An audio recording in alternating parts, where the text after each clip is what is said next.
Assalamualaikum warahmatullahi wabarakatuh. Selamat datang di channel saya Ihsan. Jadi kali ini saya akan membahas materi tentang biografi dan pemikiran Nuruddin Ar-Raniri dalam bidang tasawuf.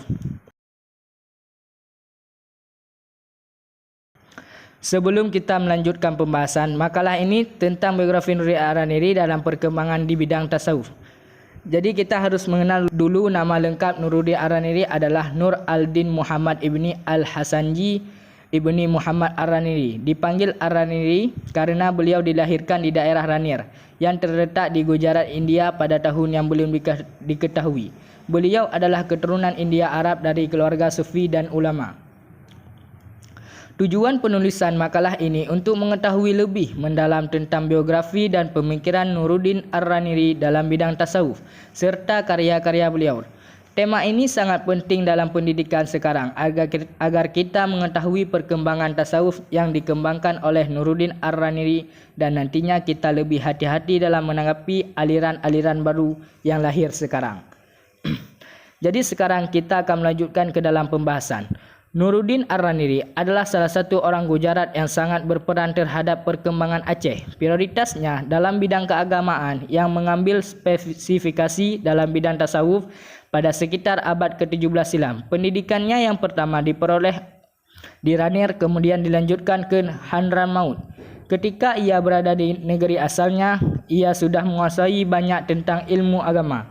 Di antara guru yang paling banyak mempengaruhinya adalah Abu Nafas Syahid Iman bin Abdullah bin Syaiban. Ia seorang guru terdekat Rifaiyah keturunan Hadramaut Hujarat, India. Ada riwayat mengatakan dia meninggal pada 22 Zulhijjah 1096 Hijriah atau 21 September 1658 Masehi di India.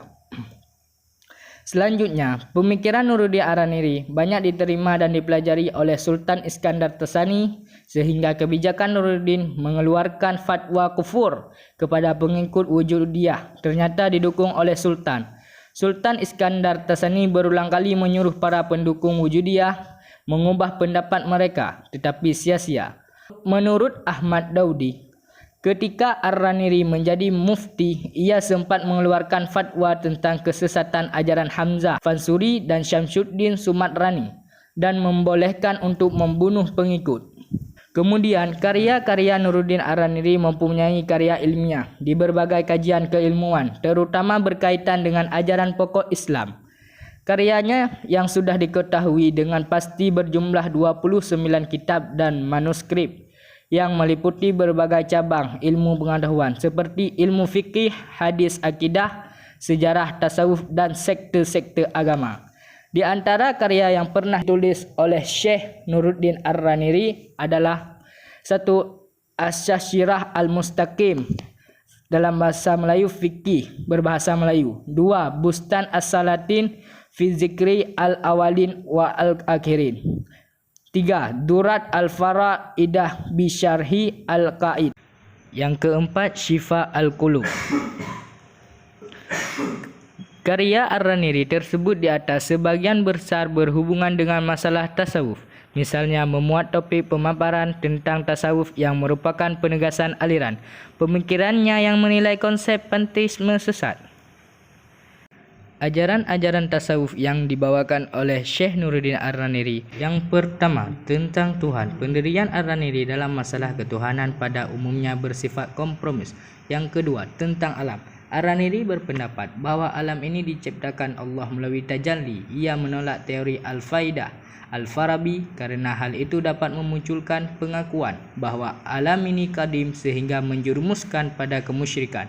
3. Tentang manusia. Menurut Ar-Raniri merupakan makhluk Allah yang paling sempurna di dunia sebab manusia merupakan khalifah Allah di bumi yang dijadikan dengan citranya. 4. Tentang Wujudiyah. Ajaran Wujudiyah menurut Ar-Raniri berpusat pada wafdat al-wujud dapat membawa kepada kekafiran. Ar-Raniri berpandangan bahwa jika benar Tuhan dan makhluk hakikatnya satu, dapat dikatakan bahwa manusia adalah Tuhan dan Tuhan adalah manusia, dan jadilah seluruh makhluk sebagai Tuhan. 5. Tentang hubungan syariat dan hakikat pemisahan antara syariat dan hakikat menurut Ar-Raniri merupakan sesuatu yang tidak benar. Untuk menguatkan argumentasinya, ia mengajukan beberapa pendapat pemuka sufi, di antaranya adalah Syekh Abdullah Al-Yadarusi yang menyatakan bahawa tidak ada jalan menuju Allah kecuali melalui syariat yang merupakan pokok dan cabang Islam. Kesimpulan, Nuruddin Ar-Raniri adalah Nur al-Din Muhammad ibni Ali Hasanji ibni Muhammad Ar-Raniri. Dipanggil Syekh Ar-Raniri karena beliau dilahirkan di daerah Ranir yang terletak di Gujarat, India pada tahun yang belum diketahui. Beliau adalah keturunan India, Arab dari keluarga sufi dan ulama. Ar-Raniri merupakan tokoh terakhir yang terdokumentasi sebagai pengaruh langsung terdekat yang berkembang di Indonesia dari India. Sepeninggalannya, cabang-cabang terdekat dari India berkembang dahulu di Mekah, Madinah, baru kemudian dibawa ke Indonesia. Di antaranya adalah tarekat Syatahariyah yang dibawa oleh Abdul Rauf As-Singkil. Jangan lupa like, comment, and subscribe. Sekian pembahasan saya hari ini, materi tentang biografi dan pemikiran Nuruddin Ar-Raniri dalam bidang tasawuf. Saya akhiri dengan wabillahi taufiq wal hidayah. Assalamualaikum warahmatullahi wabarakatuh.